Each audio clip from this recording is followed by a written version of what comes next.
बात बिहार की, क्योंकि इस वर्ष बिहार में विधानसभा के चुनाव हैं और बिहार में चुनाव से पहले तगड़ी राजनीति शुरू हो गई। इस बार लालू यादव के लिए चुनौती है कि जिस तरह से नीतीश कुमार ने पलटी मारकर सरकार गिरवाई और एनडीए का हिस्सा बन गए, अब कैसे नीतीश कुमार और बीजेपी को बिहार चुनाव में मात दी जाए।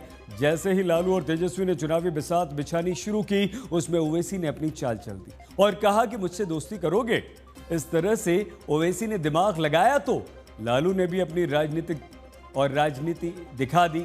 हम आपको ये बता दें कि इस बार बिहार चुनाव में महागठबंधन 6 पार्टनर्स के साथ उतर रहा है। देखिए, इनमें आरजेडी, कांग्रेस, वीआईपी और 3 वामपंथी दल शामिल हैं। जबकि बिहार एनडीए में, अगर इसके बाद हम एनडीए आपको दिखाएं तो उसमें बीजेपी, जेडीयू, एलजेपी यानी कि रामविलास जो कि अब उनके बेटे चिराग पासवान संभाल रहे हैं, और एचएम और आरएलएम को मिलाकर 5 राजनीतिक दल हैं एनडीए के साथ। अब ओवैसी ने मुस्लिम वोट बैंक और बिहार के सीमांचल में अपनी पकड़ का पासा फेंक दिया है और आरजेडी को चिट्ठी लिखकर महागठबंधन में शामिल होने की इच्छा भी व्यक्त कर दी है। लेकिन ओवैसी के इस ऑफर को लालू और तेजस्वी ने न स्वीकार किया है और न ही ठुकराया है, बल्कि ओवैसी को एक और ऑफर दोनों की तरफ से दे दिया गया। कहा ओवैसी इस बार बिहार में चुनाव न लड़कर आरजेडी का समर्थन करें। बिहार में इस बार तीसरे मोर्चे पर भी प्रशांत किशोर की जन स्वराज पार्टी, शिवदीप लांडे की जय हिंद सेना और केजरीवाल की आम आदमी पार्टी भी चुनाव लड़ रही है। क्योंकि ओवैसी के ऑफर को लालू ने ठुकरा दिया तो ओवैसी की पार्टी एआईएमआईएम भी अभी तीसरे मोर्चे में ही हम शामिल कर रहे हैं और वो तीसरे मोर्चे पर ही है। और बिल्कुल इस तरह से लालू प्रसाद यादव ने बिहार चुनाव की राजनीति में अपना पहला ही ट्वीट डाल दिया। तो आइए हम आपको दिखाते हैं बिहार चुनाव में ओवैसी किस तरह से दिमाग दौड़ा रहे हैं और लालू प्रसाद यादव कैसे एक मंझे हुए राजनेता की तरह अपनी राजनीति खेल रहे हैं। बिहार में बिछ गई चुनावी बिसात, शुरू हुआ शह और मात का खेल। ओवैसी ने महागठबंधन को ऑफर भेजा, लालू ने बम्पर ऑफर का दांव खेला। ओवैसी बोले महागठबंधन में शामिल कर लो, आरजेडी बोली चुनाव मत लड़ो। ओवैसी क्यों आरजेडी का पार्टनर बनना चाहते हैं? आरजेडी क्यों किनारा कर रही है? ओवैसी पर क्यों लगता है बीजेपी की बी टीम का दाग? सीमांचल वाली सियासत क्या है? एक बड़ी पुरानी कहावत है, सांप भी मर जाए और लाठी भी ना टूटे। आज बिहार में लालू यादव ने इसी कहावत पर अपनी राजनीति खेली है, क्योंकि ओवैसी ने पहले मुस्लिम वोट बैंक की पॉलिटिक्स का एक बड़ा दांव खेलते हुए बयान दिया कि मुसलमान गुलामी नहीं, हिस्सेदारी चाहता है। गुलामी में और हिस्सेदारी में फर्क होता।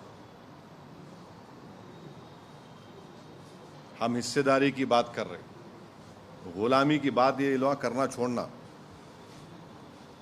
हम बड़े, तुम्हारे पीछे चलो, ये नहीं होने वाला है। अगर आप हिस्सेदारी की बात कर रहे तो फिर सबको बराबर हिस्सा मिलना चाहिए। आप ये बोलेंगे नहीं तुम हमारे गुलामी करते रहो, हमारे लिए चादर बिछाओ, दरी बिछाओ, ये नहीं होने वाला है। और इस बयान के अगले दिन ओवैसी की पार्टी की तरफ से आरजेडी को एक चिट्ठी आती है कि एआईएमआईएम बिहार चुनाव में महागठबंधन का हिस्सा बनना चाहती है। बिहार के एआईएमआईएम प्रमुख आरजेडी सुप्रीमो लालू प्रसाद यादव को एक चिट्ठी लिखते हैं।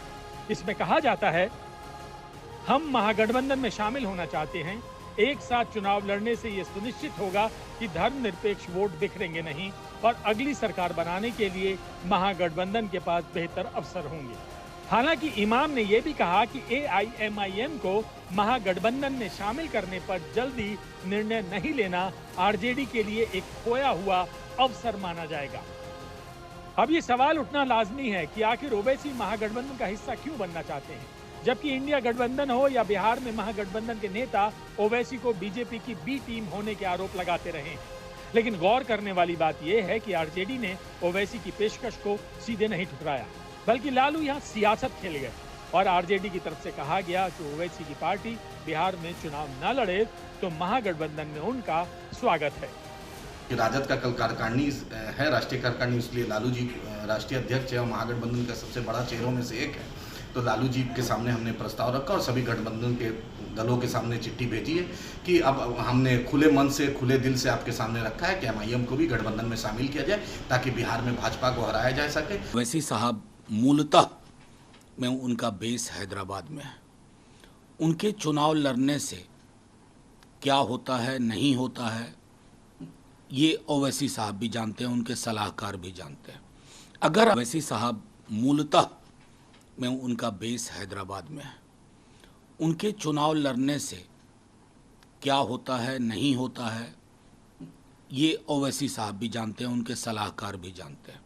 अगर आपकी मंशा है कि बीजेपी की अधिनायकवादी चरित्र को, सर मैं बहुत क्लियर हूं, महागठबंधन मजबूत होगा, जुड़ने से 1 और 1 11 होता है, मजबूत है किसी के आने और जाने से।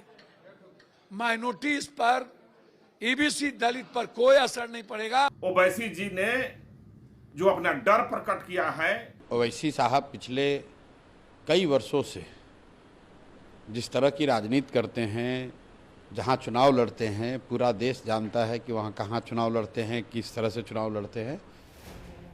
ओवैसी की पार्टी महागठबंधन को पिछले चुनाव में सीमांचल के नतीजे दिखाकर डील करने की कोशिश में है। अगर ये डील हो जाती तो भी ओवैसी को फायदा होता और वो सीमांचल में सीटें मांगते और आसानी से जीत जाते, और ये डील नहीं होती तो भी ओवैसी का ही फायदा होगा। ओवैसी कहते हैं कि उन पर बीजेपी की बी टीम के आरोप लगते हैं, जबकि वो तो महागठबंधन का हिस्सा बनना चाहते थे। ओवैसी मुसलमानों की भलाई की बात करते, क्योंकि सीमांचल में बिहार के 4 जिले आते हैं, कटिहार, पूर्णिया, अररिया और किशनगंज। मुस्लिम बाहुल इन 4 जिलों में 24 विधानसभा सीटें हैं। जाति जनगणना के आंकड़ों के मुताबिक सूबे की कुल आबादी में करीब 18% मुस्लिम हैं। सीमांचल के इन 4 जिलों की आबादी की बात करें तो किशनगंज में 68, अररिया में 43, कटिहार में 45 और पूर्णिया में 39% हिस्सेदारी मुस्लिम समाज की है। 2020 के चुनाव में ओवैसी ने मुस्लिम बहुल 5 सीटें जीतकर आरजेडी का खेल बिगाड़ा था, वरना पिछली दफा जिस तरह से आरजेडी 75 सीटें जीतकर नंबर 1 पार्टी बनी थी, अगर ओवैसी मुस्लिम वोट बैंक में सेब ना मारते तो हो सकता था कि महागठबंधन के नतीजे और बेहतर होते, क्योंकि सीमांचल की 3 सीटों पर ओवैसी की पार्टी के उम्मीदवार दूसरे नंबर पर रहे थे, जबकि बीजेपी ने सीमांचल में 8 सीटें जीतकर सबको चौंकाया था। AIMIM ने 20 सीटों पर चुनाव लड़ा था और सीमांचल की 5 सीटों पर जीत हासिल करके सबको चौंकाया था। पार्टी को कुल 5,23,279 वोट मिले थे, यानी करीब 1.24% वोट शेयर रहा था। हालांकि कुछ महीनों बाद पार्टी के 4 विधायक टूटकर आरजेडी में शामिल हो गए थे।